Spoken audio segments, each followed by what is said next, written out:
Thank you very much, Mr. Deputy Speaker, and I was fascinated by my right honourable friend's comments about the transparency of this organisation, because in many ways it isn't transparent, though I rather suspect that she's been waiting for an opportunity to say all these things for a long time. Not sure I agreed with all of them, but I think the points she made are very, very clear, that this place has to have transparency. And, you know, we all feel on our committee some frustration at times that we don't agree with certain things, and we let it be known. And the chairman lets it be known, and then it all happens anyway. And that sometimes causes members of the committee, and I think on the Finance Committee too, to think, why are we even serving on the committee? But you know what, Mr. Deputy Speaker, this hasn't actually got anything to do with this report, because this report, which the chairman spoke about in so much detail, is smoothing the cliff edge and supporting MPs at their point of departure from elected office. Now, a lot of praise has been heaped, quite rightly, on all the people that work here, and at the risk, I think, of being accused of the gross sycophancy, I'm also going to mention the whips on both sides of the House, because I think people outside this place think that all the whips do is impose discipline. But it's not that. It's partly HR with attitude, as a former whip once put it, but it's also, talking about my former career, the floor managers of this place. Because if it weren't for the whips, and I'm looking at both at the moment, Labour, Conservative and SNP, people wouldn't be turning up on time, debates wouldn't finish on time, and Mr. Speaker might try to arrange it, and Mr. Deputy Speaker, but they're sat in the chair. It's the whips who go scurrying around, making phone calls, getting the messages to ensure that ministers and shadow ministers are there on time for the work to be done. And I'm only singling them out because they weren't mentioned, I think, in all those marvellous comments that my honourable friend, he should be a right honourable, my honourable friend, the member for Broxbourne, spoke about. This is an odd place. We do want to get people to work here of the finest ability, and there are many different types of people who come here. And my honourable friend talked about the loud and the raucous. Occasionally, you know, it's rather nice to be loud and raucous in this place. I remember when I first became an MP, and I joined the same time as you, Mr. Deputy Speaker. I remember standing up in the Commons and giving one or two earnest speeches, one or two earnest questions, and a marvellous former Member of Parliament who was then in the press gallery, Matthew Paris, who was then a sketch writer for the Times, said, "Michael, why are you like this in the chamber? You must never forget this place is theatre. Be theatrical. Make your points. Just be yourself." And since I've done that, I haven't been promoted. No, I have, but it is important, and people should be themselves. But we've got to be able to attract them in the first place. Will my honourable friend give way? He is raucous and wonderful, but he also does himself a great disservice, because my honourable friend is an expert in technology, has a background in radio, and actually the committee works so much better for having someone who knows not just how to plug in a PC, but also turn it on. So this is turning into a mutual admiration society, but what's wrong with that occasionally, Mr. Deputy Speaker? It's all about friendship too, and that's important in this place. But it is true, and I raised this point with my honourable friend when he gave his excellent and passionate speech. You know, we do have a duty of care to one another generally in society, and there is such a thing as society, and we do have a duty of care to members of Parliament who come here. And reading the report again, I was there, I think, for all the evidence sessions, correct me if I'm wrong, but reading the report again, drawn up by excellent clerks, you know, one becomes so aware of how distraught and empty people are when they leave here in an involuntary way. And I've already said, people leave here not because, well, sometimes they leave voluntarily, as my honourable friend is doing, as in any other organisation. Sometimes they leave because they have performed so badly here that the electorate decide to get rid of them, but more often than not they leave simply because of a national swing, which is actually no fault of the individual Member of Parliament. And there was a rather lovely quote I want to find. Yes, here we go. For some members, coming to terms with their departure, whether through choice or not, is very similar to a grieving process. Dame Jane Roberts, who gave evidence to us, told us how the loss is just like grief. This is true about all work, but leaving Parliament involves an intensity of emotion that doesn't often apply to other jobs. She noted in her research how the majority of those she had interviewed, and she says, had grieved the loss of political office in some way, often intensely. In adjusting to a very different life, most had experienced a sense of dislocation. They had initially struggled to find a new narrative about who they were and what they did, and a number had struggled to find final employment. Now, this is not, like I sometimes say, because they were unemployable. It's not because they only came here because they couldn't get a job anywhere else. It's because if you dedicate your life to a political ideal or to helping other people, you are emotionally invested in this place. And because of that investment, the movement away, the wrench, is as extreme as a torn muscle, or worse, or the bereavement of a close family relative. Nick Dubois, former Member of Parliament, told us sensitivity here is lacking in the whole process. We got evidence, for example, of people turning up, being told they had to clear their offices within 2 weeks. Now we know why, because they've been replaced by other people, and the House authorities have to decide, what are they going to do with the property? It has to be dealt with.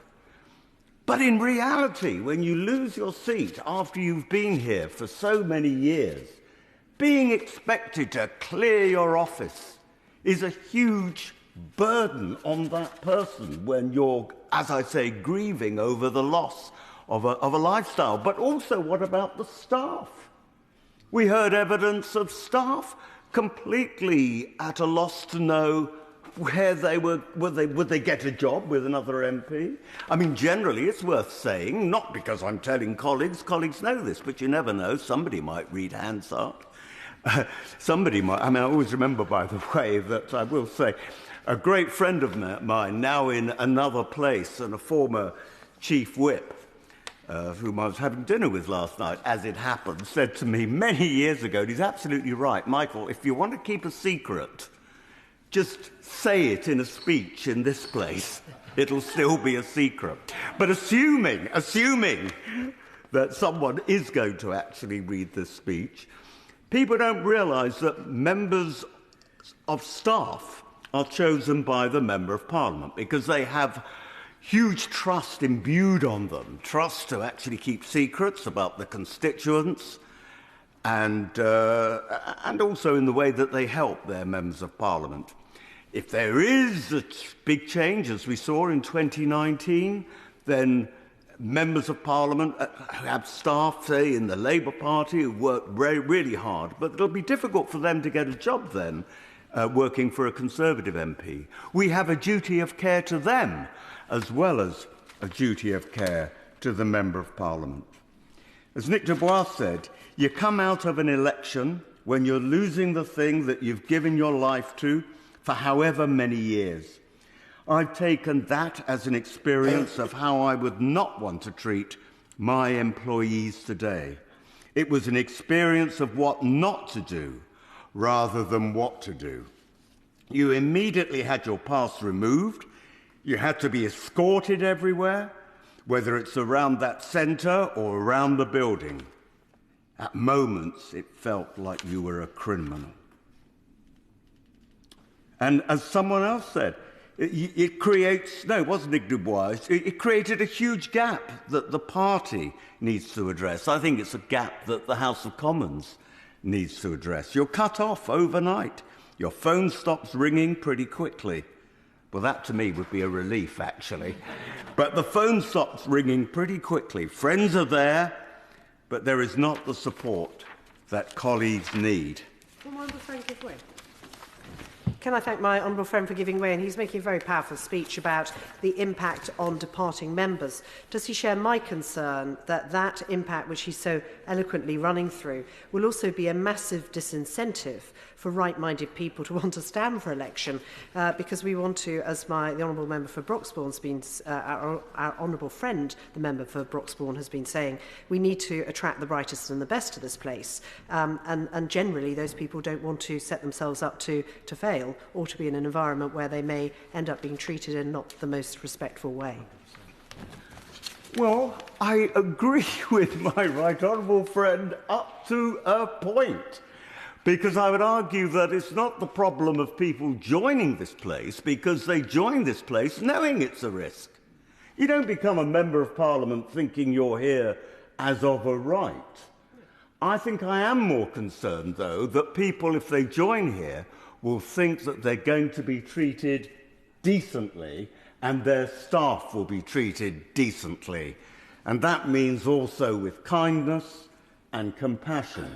And it's back to this thing which hugely impressed me. It's a great principle in English law, this duty of care. Neither through your action nor through your inaction should someone cause someone else to be damaged. That's the duty of care principle in English law. But we heard it from members of the armed forces who came and gave evidence to the committee. Just a moment. Who came. In fact, there's my honourable gallant friend wants to intervene, and I'll let him do so in a moment. And they talked about the continuing treatment that members of the armed forces are given right from the very beginning, just like my honourable friend, the member for Broxbourne, the chairman of the committee, talked about in his excellent speech. That's the sort of thing that we should be giving MPs, and maybe staff too, actually, right from the very beginning when they come here.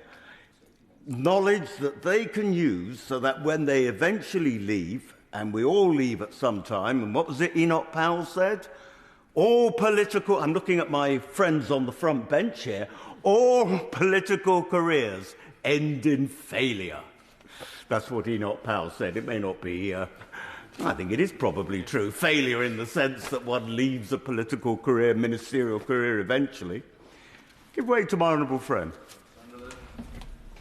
Mr. Speaker, thank you very much, and I commend my honourable friend from Lichfield for his outstanding speech, which is very thought-provoking. As members will know, I served for a long time in HM forces in the army. I let at very short notice become MP, and I'll be very honest in that I have grappled at times with the respective comparisons between the two organisations which I've served. I think members here can sometimes behave badly. Perhaps there's a lack of team spirit, perhaps people are uncompromising, perhaps people don't behave in the right way, but I'm absolutely convinced in the sanctity of what politicians do. And I'm also clear in my mind that actually the vast majority of members on both sides of the House behave impeccably, they hear for the right reasons and operate always in good faith. So my question for you is, how do we convince people more broadly that politicians actually are a force for good? And how do we convince them that we're here doing a very, very important job, that we work really, really hard, and that actually our intent most of the time is pure and honourable?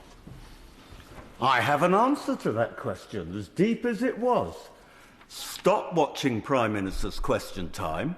Instead, watch Parliament.tv and see the work that goes on in committees, see the work that goes on in debates like this, actually, and other debates, where often there's huge consensus between the parties, the different parties on both sides of the House, where there's cooperation. I mean, the other day I was present with some legislation passing through Parliament, and the Lib Dems had put forward an amendment, and it wasn't a bad amendment, and we accepted it.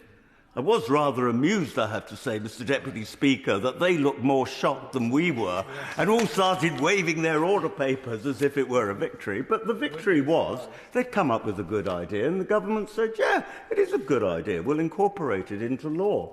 And we did. And that's the sort of thing that people need to see, that Parliament is a thoughtful place.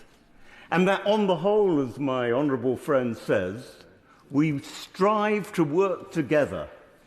We strive to do what's best for the British people and indeed for others too outside the United Kingdom, whether it be war-torn Ukraine or in developing countries in other parts of the world.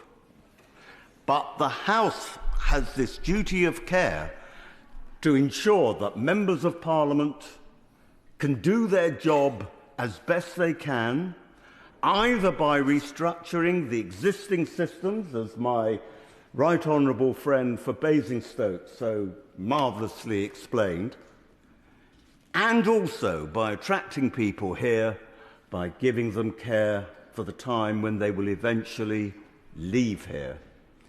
And, you know, the Daily Mail and one or two other newspapers and one or two broadcasters were saying, oh, this report is saying we should be giving hundreds of thousands of pounds to members of Parliament when they leave. No, they were not saying that in this report. But, you know, there are redundancy rules that exist to ordinary companies. There are redundancy rules that exist for those who work in the civil service. And our jobs, for all the reasons that I've explained, is far more volatile than those careers, because you can lose your job for reasons, as I've already explained, nothing to do with your own ability or lack of ability. Our redundancy payments should be the same as that in other sectors. Is that unreasonable, Mr. Deputy Speaker? The press might say so. I would say it's just natural justice. And that's all this report is asking for. So I hope that people will read it. I hope that the House of Commons Commission, we don't know what they get up to exactly, reads it. I hope Mr. Speaker, who is actually very imaginative and someone whom I have the highest of respect for, reads it. But more importantly, I hope that something is done about it, Mr. Deputy Speaker.